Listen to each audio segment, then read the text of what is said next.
This morning, Amor Towles and the Lincoln Highway. It was named the best book of the year by Amazon, and 6 months after publication is still on bestseller lists as more people discover its unique charms. The Lincoln Highway is much different than what Towles has done in the past, including the hits Rules of Civility and A Gentleman in Moscow, both of which have sold more than 1 million copies.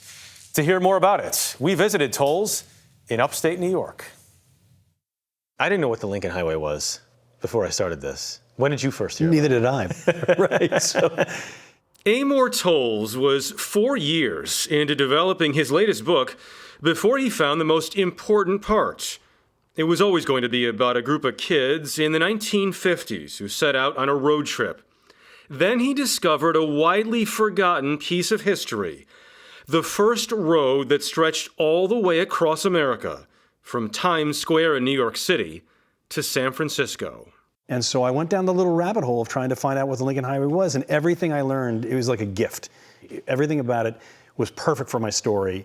And so instantly it became central to the story. And actually, you know, this is, as long as it's here, this is the original notebook of the story, which dates to 2014. That's cool. Can I look at it? Yeah, and it was called Unfinished Business, is what the... That was the first title. That was what the title was.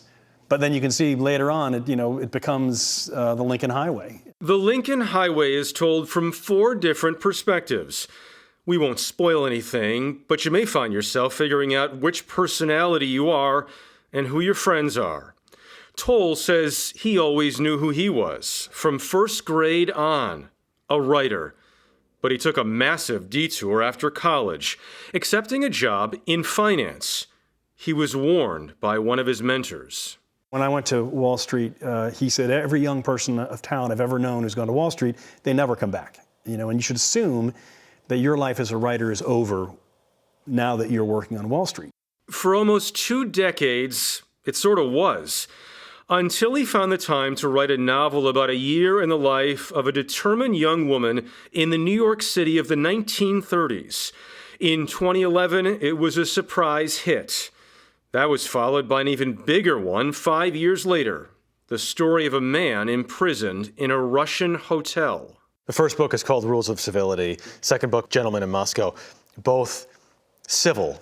I mean, in different ways, but about civility. Yes. The Lincoln Highway is not. Is not. Uncivil. It's a very uncivil book. And I think as a novelist, for me, I like to move from one project to something which is different in shape and form and tone. And so the shift in The Gentleman in Moscow from a very sophisticated, aristocratic individual, in a 30-year tale where he doesn't leave a building.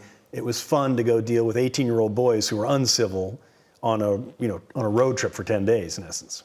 You went from a career where you're dealing with people all the time. Yes. Constant interactions. That's right. To isolation. Yeah. What is that like? I like it. But I think, when I had a former colleague who said, what would it take to get you to come back? And I was like, a gun and handcuffs, because, but I think like a lot of writers, we are comfortable with solitude. This is one of the places you write. Yes, this is where I work out when I'm out here. That's right. Is it the Yellow Submarine? It is. That was for my kids. That's nice. And you have inspiration right here. Yeah, I'm a big fan of the American Renaissance, the 19th century figures who kind of created American discourse. So that's Walt Whitman, Emerson, Thoreau, and Moby Dick. Those are my high school copies. It's not a terrible foursome. No, it's right. Towles' process is distinct. He doesn't really do any on-the-ground research, instead letting his imagination run wild. The outlining process in notebooks takes years. I try to write things that I know a lot about already so that I can imagine them fully, and I postpone any applied research until I'm finished writing the first draft. And then I'll go and check some things, and ideally to catch the mistakes that people are going to email me about later. It's almost like facts can get in the way of the truth. Absolutely. I think that in poetry that's true. Right? That's not true in government. No. But it is true. I don't want to, people, you can easily misinterpret that line, but I think you know what I'm talking about. No, absolutely. Because when you're trying to tell a human story, the truth of it is in the poetic imagination. Towles' success in 2 different careers has afforded him some nice perks, including this sprawling property north of New York City, which comes with his own lake. So Walden's, I mean, maybe the most important book ever for you, and now you have your own pond. See, it is glamorous after all. Hey, kid. Writing is not all just hard work. That's right. There is a payoff. There is a payoff if it works out. Well, the finance job first is also kind of works out. Yes. That's what it turns out. While not completely intentional, this property is a callback of sorts to Towles' first novel. When I wrote Rules of Civility, a culminating event takes place at this Adirondack house with a great room and on a lake. And years later, we were looking for a house in this neighborhood, and we walked into that living room where you and I were speaking earlier, and I was like, oh my God, this is the living room in the book. And look at, there's a lake outside. And so I was like, whatever it takes, this is great, this is it for me. And so that house then, it reappears in the Lincoln Highway. It is here that Towles is already well into the process of putting together his next novel. And just as before, he's letting his imagination lead the way. Did you expect all this? Which? Success. Oh, no. I think Keith Richards in his autobiography, Life, which is great, talks about returning home with Mick Jagger because they grew up in the same town. And he's walking down the street, and young women who are his age come out of the salon and say, "Keith, oh, you're a rock star, whatever. Could you ever have imagined?"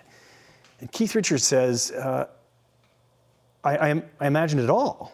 It's just that I never thought it would happen." Once again, Keith Richards says it better than most anybody else can do. That's right. Ain't that the truth? It is indeed. I haven't informed Amor yet, but he'll be hosting this Saturday morning retreat at his estate this year. Can I come? Yes, you, of course. No, seriously though, the Lincoln Highway is really, it's a haunting book, but it's really worth a read. I found it after it was published. And just loved it so much. I'm like, we got to talk to him. I tell you, you sit down with the best, and I always learn something new. I'm dying to go. Drive the Lincoln Highway. I know, right? Well, it's sort of like not totally still together, but parts of it are, and you kind of want to. Yeah, I want to.